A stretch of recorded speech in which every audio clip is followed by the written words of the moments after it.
Айнаш Төлеш қызымен тез оқып үйренейік. Бүгінгі өтетін әрпіміз с әрпі. Әріптерді дыбысталуымен айтамыз. С-дан басталатын сөздерді бірге айтайық. Сағат, салат, сызғыш. Келесі буындар мен сөздерді менімен бірге оқы. Ас, ос, ус, со, са, су. Келесі сөздерді оқиық.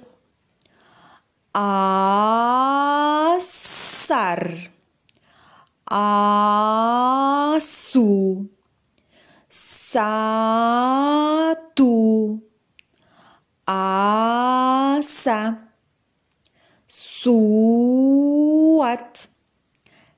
салат. Жарайсың балақай. Каналға жазылып, лайк басуды ұмытпаңыз.